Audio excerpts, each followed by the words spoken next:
شفاعت میں، محبت میں، یہ جو ہم نے طریقے اپروچ سیکھا ہے خدا کی طرف، اسلام کی طرف، یہ صرف رسول اللہ نے ہمیں بتایا ہے، اور اپنے رسول کے ذریعے خدا نے ہم تک وہ انداز اختیار پہنچایا ہے جس پہ چل کر ہم خدا کو پہچان سکتے ہیں، اس سے انس رکھ سکتے ہیں، اس سے محبت رکھ سکتے ہیں۔ بھلا خدا محبت ہوگا، اس کا رسول محبت ہوگا، اگر اللہ کو اپنے بندوں کی طلب اور آرزو ہوگی اور اللہ کے رسول کو اپنی امت کی طلب شفاعت کی آرزو ہوگی، تو پھر سختی کہاں سے آئے گی؟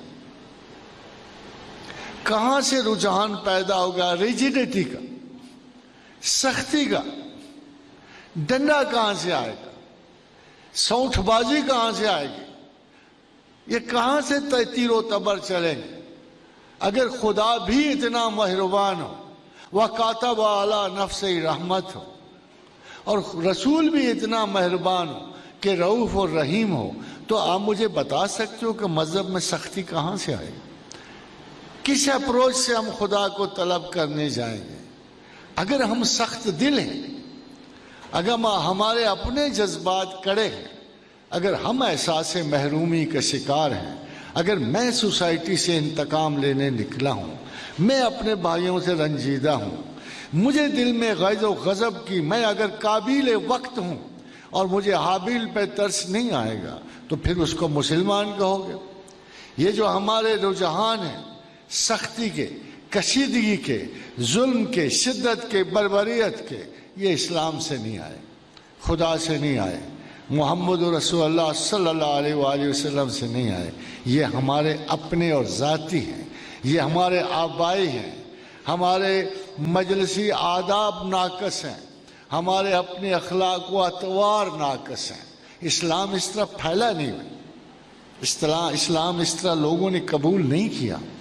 جب شروع میں لوگ گئے تھے، اگر فاتح ظالم ہوتے، فاتح اگر لٹھ بردار ہوتے، فاتح اگر تلوار کشیدہ رہتے، تو پھر ایک بھی بندہ مسلمان نہ ہوتا، مصر مسلمان نہ ہوتا، ایران مسلمان نہ ہوتا، یہ جزائر وقت مسلمان نہ ہوتے، آج ایک عرب مسلمان پھیلا ہوا نہ ہوتا۔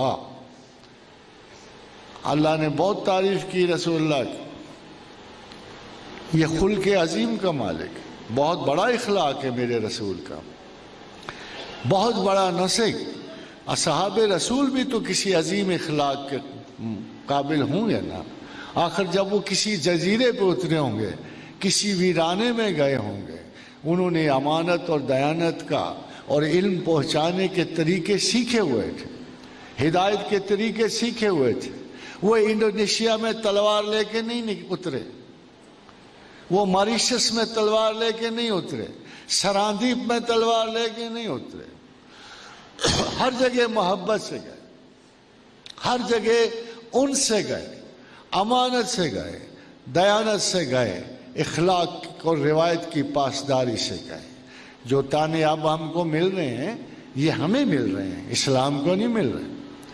ابھی کچھ عرصہ ہوا ایک دوست چلا گیا، وہ کوریا چلا گیا، وہاں ایک بوڑھی عورت کا مہمان ہوا، بوڑھی عورت۔ کچھ عرصے کے بعد بوڑھی عورت کہنے لگی تمہارا مذہب کیا ہے؟ اس نے کہا مسلمان ہوں۔ تو اس نے کہا دیکھو میرے عزیز برا منائیں گے، کیا تم خفیہ طور پہ مجھے مسلمان کر سکتے ہو؟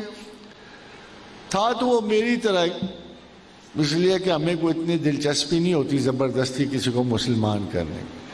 آج کل تو یہ ایک مسلمان ہوا 10 آ کے اخبار میں نکلوائے، بڑے عظیم لوگ جاتے ہیں بہت ساری تبلیغ کر کے، بڑے مسلمان کر کے گھر چلے آتے۔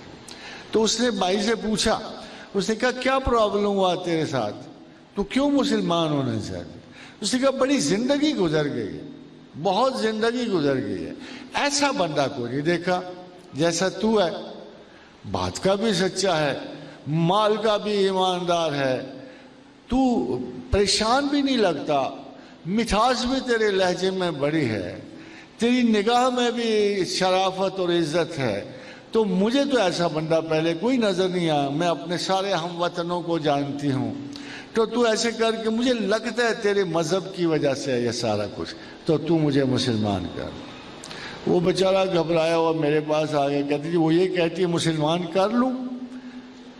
مجھے اس کے نا اس انداز سے پتہ لگا کہ مسلمان کرنا بڑی ذمہ داری کی بات، اس لیے کہ وہ مسلمان تو کر لوں تو اس کا خوف یہ تھا کہ کل کو اگر میری کوئی عادت بری ہوگی تو یہ عورت کیا کہے گی کہ جس کی وجہ سے میں مسلمان ہوئی اس کا کیا حال ہے۔ حاضر حضرات، میں لندن چلا گیا، ایک بہت بڑے پروفیسر ملنے آئے، 5 گھنٹے کی بڑی بحث و مباحثہ ہوا، تو اٹھتے ہوئے کہنے لگے کہ do you think I should convert? تو میں کہا نو آئی ڈونٹ تھنک سو۔ بھائی پڑھے لکھے آدمیوں کو ان پڑھ ہوتا اس کو میں بہلا پھسلا لیتا، مسلمان کر لیتا۔ تو آلریڈی اینتھروپولوجی کا پروفیسر ہے، خدا کا پہلے سے منکر تھا، اب اگر تو مسلمان بھی ہو جائے گا تو مجھے تو اس کا کوئی فائدہ نہیں۔ ہو سکتا ہے کہ وہ جیسے فرینچائز پہ آگے بڑھاتے ہیں، کچھ فرینچائز والے بھی لے لیتے ہیں، اس کا اگر 100% ثواب ہونا ہو، شاید 5% میرے حصے میں بھی کیش ہو جائے، اس سے زیادہ تو کوئی بات نہیں۔ تو میں نے کہا بھائی مجھے کوئی شوق نہیں آپ کو مسلمان کرنے کا۔ As such I have only tried one thing to you، کہ تمہارے ذہن میں کچھ لاکس تھے، کچھ فکسیشنز تھیں، کچھ بندشیں تھیں، کچھ رکاوٹیں تھیں۔